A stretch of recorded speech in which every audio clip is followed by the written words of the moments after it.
Hello, welcome to GP Bootcamp. Today I'm going to talk about breaking bad news. None of us want to do it, but we have to. It can be emotionally draining, not just for the patient, but also for the clinician. And I think before we start, what we perceive as bad news, we always talk about kind of inoperable cancers and things. Have a think about other chronic diseases like diabetes or heart disease. This can be for the patient a life-changing illness that for them is equally as bad as what we perceive as being particularly bad, like inoperable cancer. So perhaps have a think about that, because I remember when I told a patient that she had diabetes, I remember her going into floods of tears and thinking her life was over. And I didn't really prepare myself for that, and it made me reassess everything in terms of what I tell patients and how I tell them. So that's just, I think, an important starting point.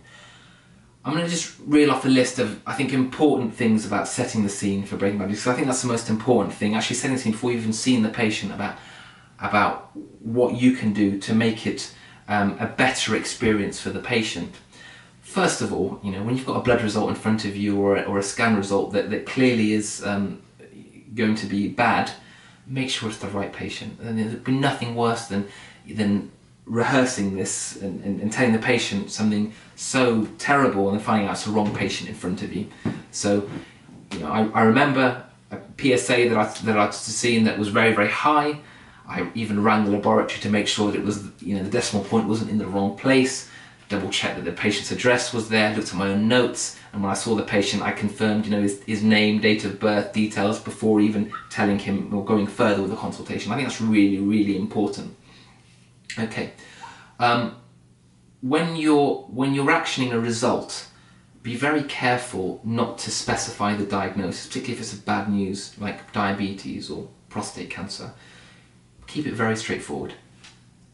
Normal, see doctor, or repeat blood test in 3 or 6 months. That's it, because this is what's going to be relayed from the receptionists when the patient calls asking about their blood results.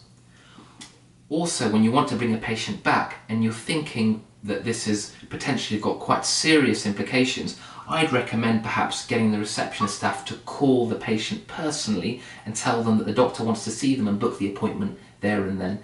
That way, you're ensuring that there's no delay in kind of management, but also, perhaps equally as importantly, you're putting in the patient's mind almost a seed of doubt, thinking, hang on a second, why is this receptionist staff, why has this doctor actually called me to bring me in to make sure I come to an appointment? So you're automatically setting off a warning shot to the patient. Also, when you're booking an appointment, don't do it in the middle of a morning or afternoon surgery in a 10-minute slot. You're just not giving yourself or the patient the justice that they deserve with the potentially serious implications it has. Double appointment minimum, but what I tend to do is I tend to put them at the end of my list. When I put them at the end of my list, I know I've got no worries about other patients waiting, and I give them the full attention that they deserve. When they come in and see you, and I greet them, I make sure that the patient is aware that I've actually taken the phone receiver off the actual phone itself. And again, it's another means of a warning shot, but it means you're also not going to get trivial calls about scripts or other things that can wait. And again, you're focusing on the patient, and the patient has your full and divided attention. I always have a starting point with the patient. I always say to them, what do you know so far? And they always give me a kind of almost like a prologue of what's happened and what they've had done, and then why they're here. And that way you both know exactly where you are and what you have to say. And at this point, taking an example, a very high PSA, for example, I will say to them, I'm sorry, it's not good news. And then I pause. And that's really crucial. This is the biggest of all warning shots, because the patient has already prepared themselves now, and they know that what you're about to say isn't going to be good.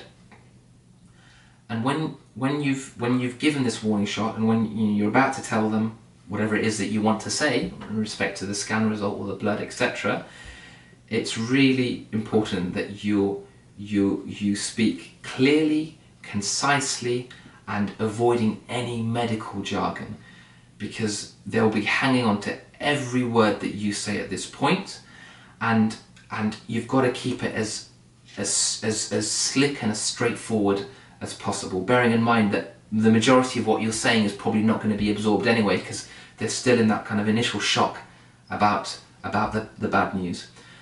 So what I do is, as I mentioned, bite-sized information, but I do always ask the patient, are you the type of person that wants to know everything, or are you the type of person that just wants to know the very minimal information in order to get the ball rolling?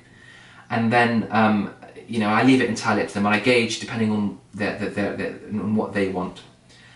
I also, in all patients, like to have a review appointment with them, bring them back in a week's time or 48 hours, depending on the situation. And I always say to them, write as many questions as you have down and bring somebody with you, because they'll probably have so many questions in their head they can't even remember or know what to ask you at that point. So it's really important that you give them the opportunity to write things down they didn't have the opportunity to sit there and, you know, and mention in that same consultation.